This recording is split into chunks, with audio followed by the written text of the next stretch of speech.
Hi, everybody. Welcome to today's lecture in American Legislative Process. I am really happy to be talking, not with you, but at least to all of you as we are sort of welcome back to the restart of the spring 2020 semester. It's Monday, March 23rd, although I'm actually recording this at about 9:30 p.m. on Sunday night from my house in Dallas. And for those of you who are in my media and politics class, that also meets on Monday, Wednesdays. Apologies, the first part of this video may be a little bit redundant to you, but I think it's necessary to go through some of these things for all of my students. I'm sort of handling both classes the same way. So, as for the first kind of really important things that we're going to be talking about, I want to tell you a little bit about how I'm envisioning the rest of the semester to work. Now, of course, things are, as you know, kind of changing very rapidly. And in fact, just 4.5 hours ago, Dallas County, which is where I live, was put under a shelter-in-place order. So, which begins tomorrow night. And so, that's kind of what we're dealing with, and who knows even what tomorrow will bring. So just know that we really need to be flexible, but I have sort of mapped out a plan for how the rest of the semester is going to work, and we will talk about that. I also really want to hear how you're doing. I will set up a discussion thread that feel free to post in if you'd like. Feel free to email me if you want. Um, if you're having any trouble, if you just feel like you need to vent, whatever it is, I'm here to help, and so are all of us at TWU.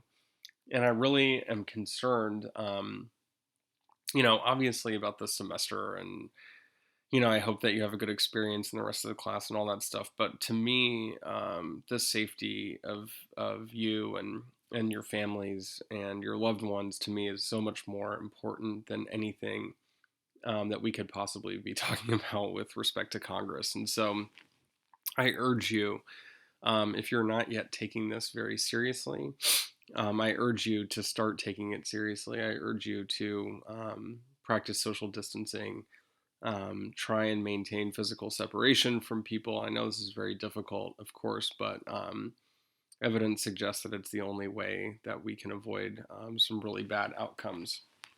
And I also just want to reiterate that, again, that I'm here to help. And all of us are, and we may not have a lot of answers, but we'll do our best to help you in any way that we can. I'm also going to spend a little bit of time tonight talking about some stuff that you may be wondering about, but I think is a little bit less important at the moment. But nevertheless, we can spend a little bit of time talking about the midterm exam, although I think it'll be better if we discuss it on Wednesday. There are a few people who are still taking makeup tests, and so I don't want to get too in depth in the exam until those are finished. But all of the exams are graded, and your grades are posted in Canvas.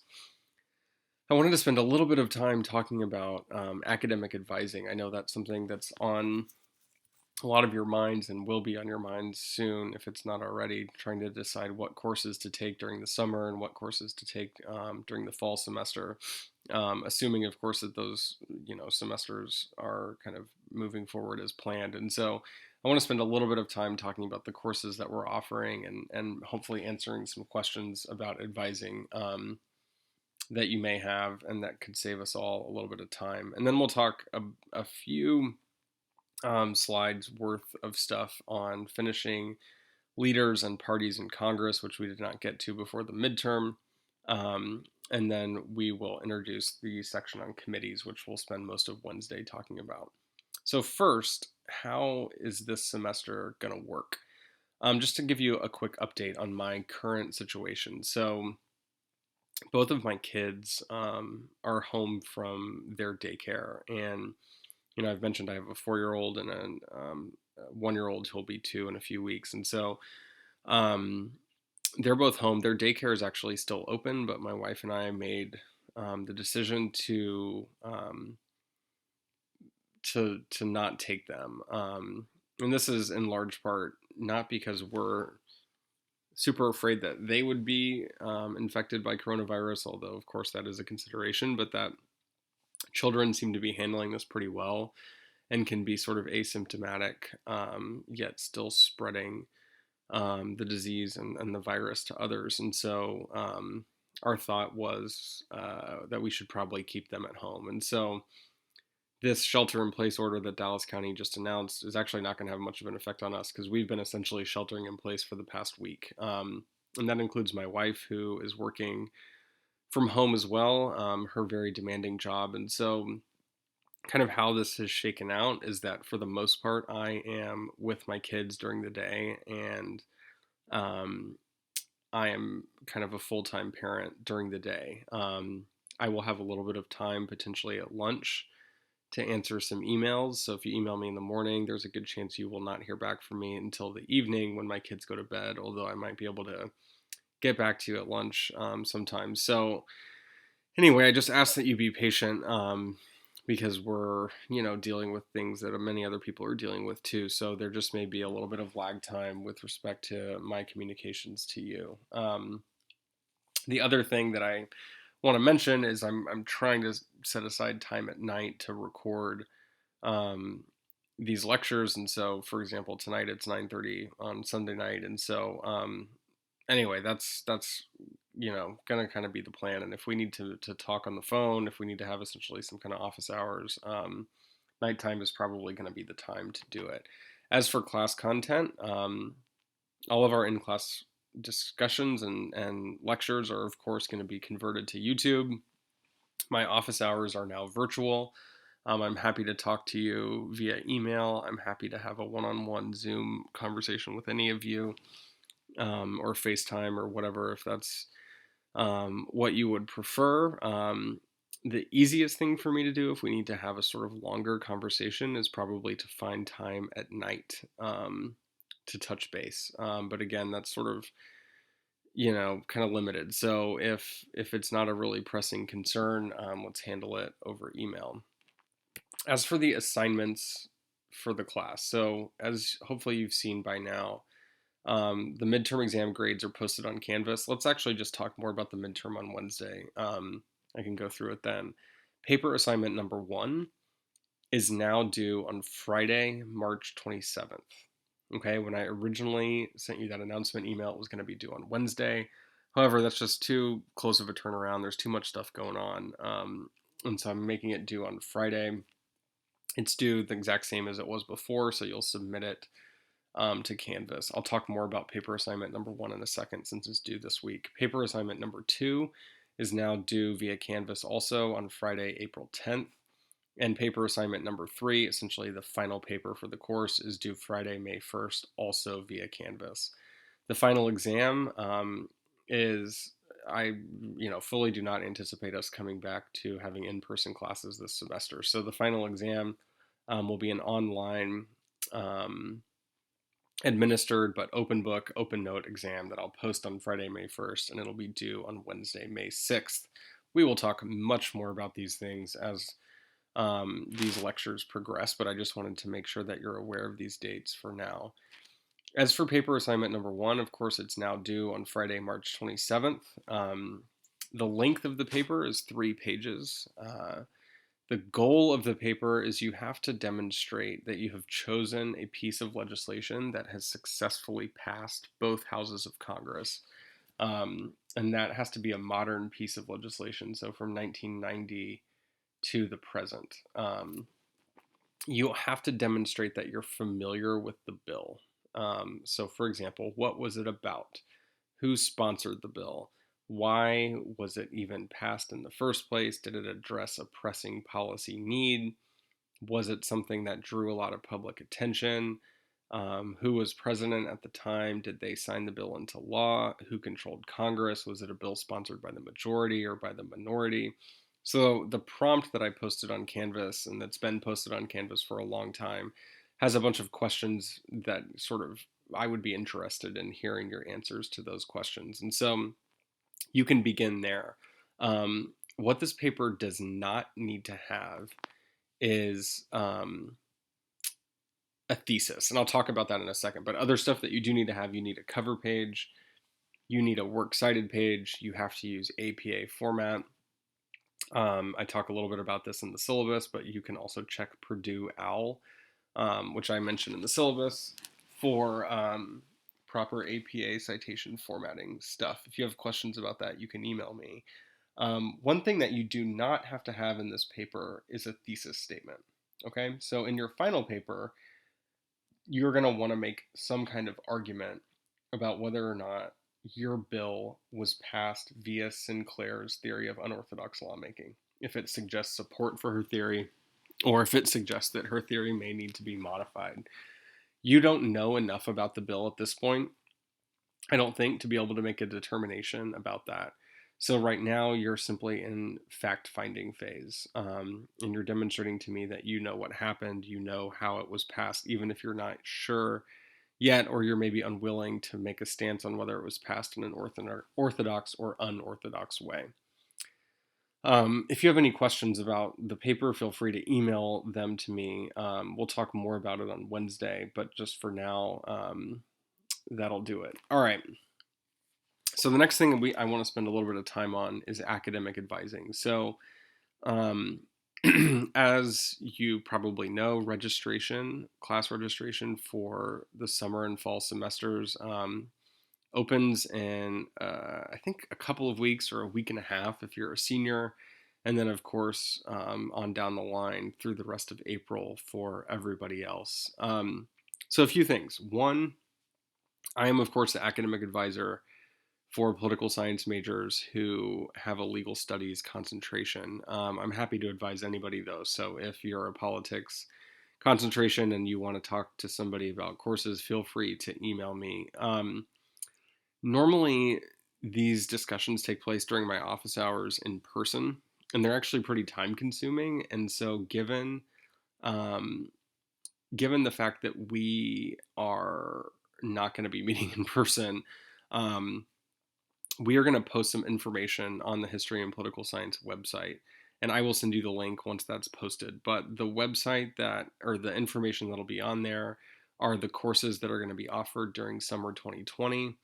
The courses offered during fall 2020, and then what courses are likely to be offered in spring 2020. So our spring schedule is not yet set, but we generally have a good sense of what's going to be taught when, and so um, we will have that up there. The second bullet point on this slide is actually wrong. So our government courses are still searchable in WebAdvisor for the summer semester by using the prefix GOV, G-O-V. However, if you're searching for fall courses, you need to use POLS, which is going to be our new prefix, which is in line with us changing the name of the department from history and government to history and political science. So as you're thinking about your courses, just know that WebAdvisor, if you search for a course in WebAdvisor and it comes up as being on the list, that it is being offered. If you're using course planning, it's a little bit different. So sometimes in course planning, it'll say, for example, American legislative process normally taught during the fall. Well, that's not true. It's normally taught during the spring, but unfortunately, when it was inputted as a fall course. These can only be changed every 5 years, and I don't have power to change them now. And so as a result, if you're in course planning, it may look like courses are not being offered when in fact they are. So use WebAdvisor and use the list that we will be posting to the website. As you're thinking about which courses to take, make sure that you're thinking strategically and that you're checking course planning about graduation requirements. Make sure that you are meeting your core requirement, the 10 core courses. Make sure that you've taken them or have plans to take them. Make sure that your global perspectives requirement is either met or you have planned to meet it. And if you're hoping to graduate by spring 2021, make sure that you are putting yourself in a position to meet the 120-hour minimum, which is required for you to graduate. Also, make sure that your major requirements are being met, that you're not planning to take any independent studies, as the university is trying to crack down on those during the summer semester in particular. If you are currently enrolled in the Bachelor of Arts, you are hopefully aware that you have to take 12 hours of foreign language If you do not want to do that, then you can switch to the Bachelor of Science degree in political science. It just means that you have to take additional political science electives, but you do not have to take a language. So if you do want to do that, email me and we can talk about it. Also, I know that many of you take time off of work to come to class. So just be aware that, some courses, for example, senior seminar, which is GOV 4933 or POLS 4933, you need that course to graduate. We do not substitute anything for that course. And it is only taught by Dr. Hoy during the spring semester. So, for example, if you want to take that course, if you still need to take it and you're graduating in May, you have to take that course in May of 2021. All right. So all of this stuff will be posted on the website. Happy to answer any questions that you've got, although in the interest of time, hold off a couple days and check the website soon, and I'll send out an announcement with that link, and we can go from there. All right. So as for courses that are going to be offered during the fall, this is a list of the courses. Feel free to pause it here and write them down or do whatever you need to do. But these are the courses that are being taught during the fall semester that you may be interested in taking. So some of them are fully online. For example, criminal law is fully online. Constitutional law, individual rights is fully online. Some are fully in person. My Law, Politics, and Public Policy course, Introduction to Comparative Politics by Dr. Bourne, Political Science Scope and Methods taught by Dr. Hoy, as well as Modern Political Thought. All of those courses are in person, so it just depends, but check WebAdvisor for the specific details. All right, so those are the kind of housekeeping things. We'll talk more about the exam on Wednesday, but for now, let's finish talking about leaders and parties in Congress, and then we'll jump into the committee system. So, as we talked about before the midterm exam, we're trying to figure out who's in charge of Congress, right? Who runs the House and the Senate?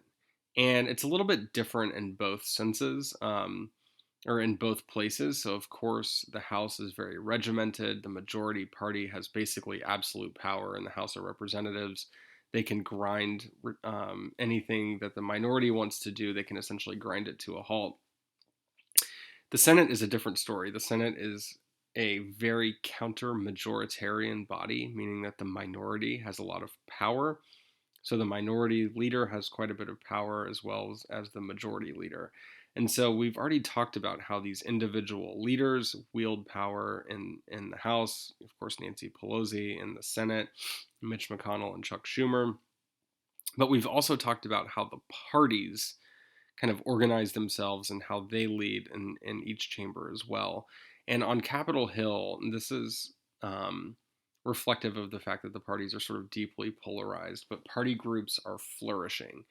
And we have lots of measures that show this to be the case, including data on, polarization, as I mentioned. It's sort of how infrequently politicians are willing to defect from the party line.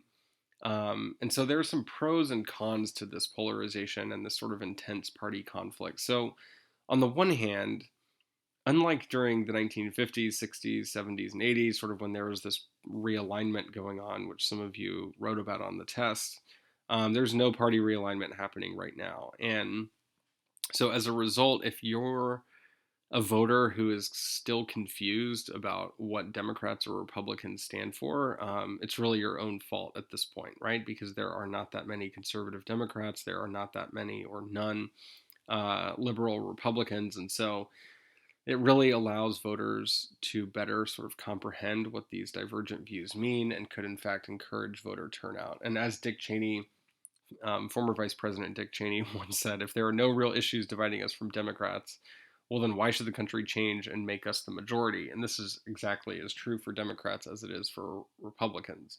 There are some cons with this too. So it can basically keep Congress from engaging in very meaningful deliberation because the parties are always so at war with each other.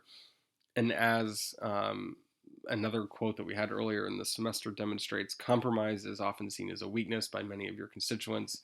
and by all of your potential primary opponents. And this can lead to campaigning by legislating, um, which is essentially passing these sort of meaningless bills that just allow politicians to position take rather than solve policy problems.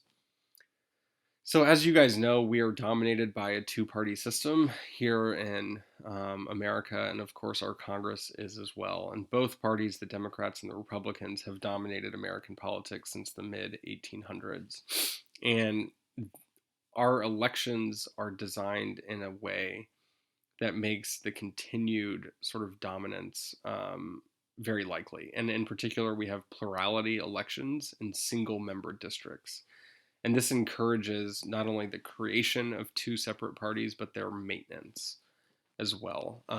We also have districts that are winner take all, meaning even if you're a losing party and you get a high proportion of the vote, let's say 49% of the vote, you do not get any representation at all. And this highly, highly discourages the formation of third parties. As I'm sure you know, very few members of Congress are elected outside of the two major parties. In fact, there are only a couple in this Congress. I'll talk about them in a second. The 63rd Congress, which was from 1913 to 1915, had one Progressive Party senator and 19 members of the House of Representatives who were elected as progressives. And this is compared to now. And in the Senate now, there are only two independents, Angus King from Maine and Bernie Sanders, of course, from Vermont. And they both caucus with the Democrats. There's an independent in the House of Representatives, Justin Amash, who left the Republican Party as sort of a protest to Trump. In fact, voted for his impeachment as well. All right. So one other job that the party has in Congress, in addition to sort of figuring out how to lead, is helping with this process of coalition building. And this is partially a sort of job of media and public relations. So they use the press, both parties do, use the press to block or advance legislation. And so as a result, the majority and minority leaders and the Speaker of the House and the minority leader in the House, they form issue teams. They figure out how to handle their messaging. They send out groups of lawmakers to message on behalf of the party.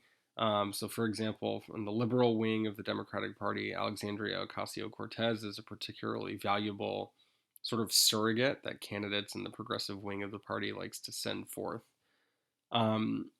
We also know that because of coalition building and because of modern coalition building, leaders need far more than just interpersonal skills to advance legislative goals. And in an environment in a Congress where media and mass media was not as prevalent and as important as it is today, interpersonal skills without even thinking about the media could sort of take you a lot further.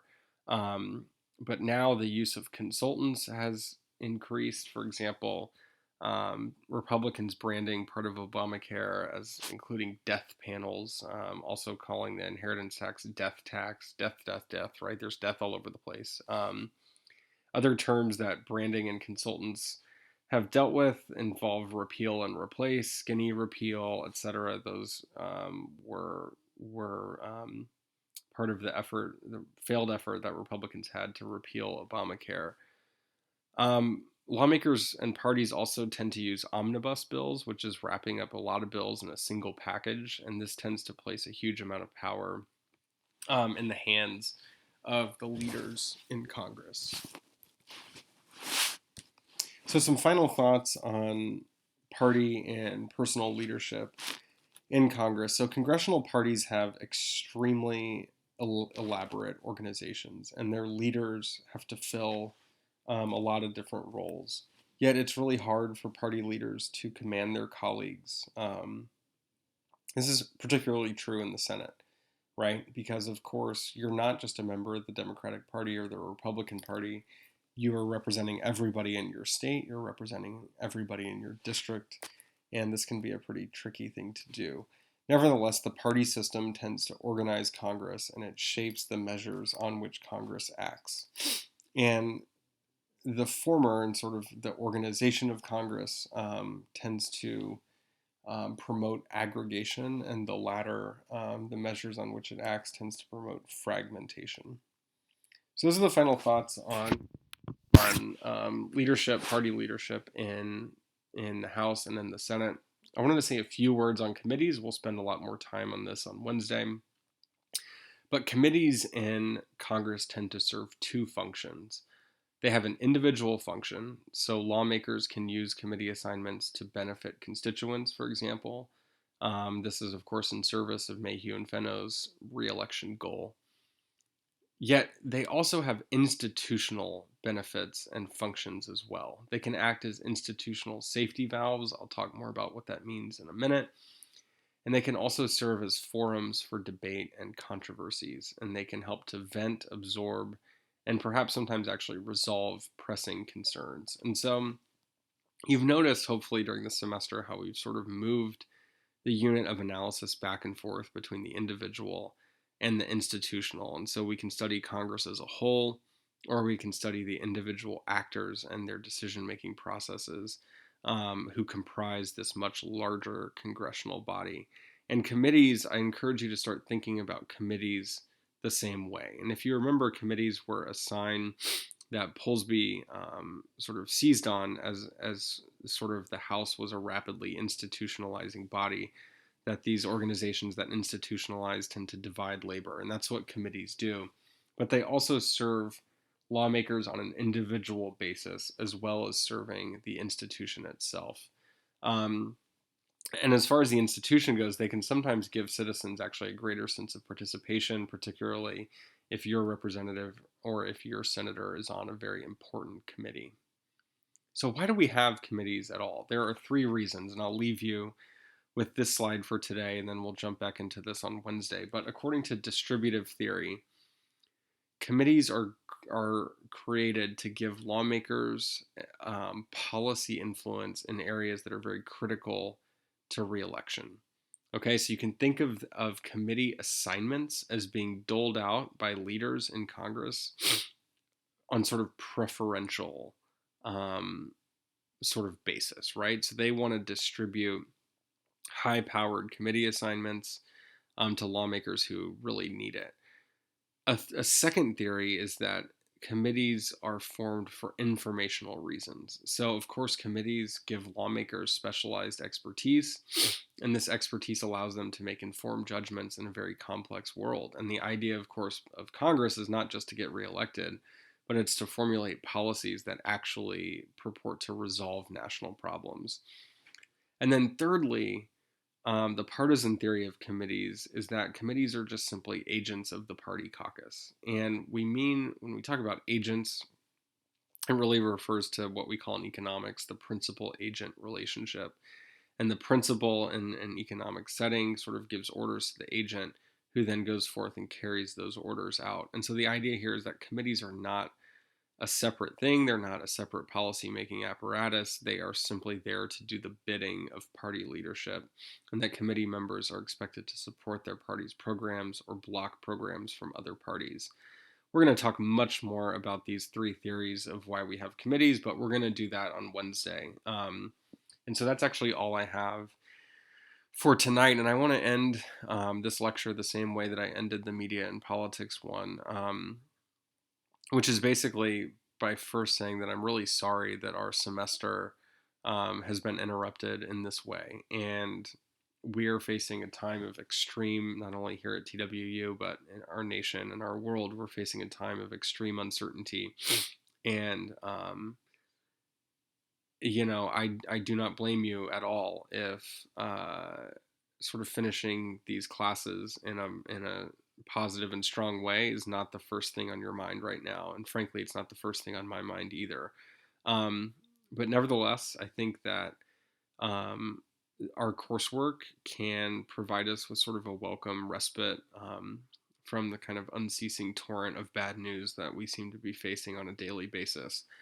And I know that all of us as political scientists, we care deeply about what's happening with the world, and we want to know what's going on.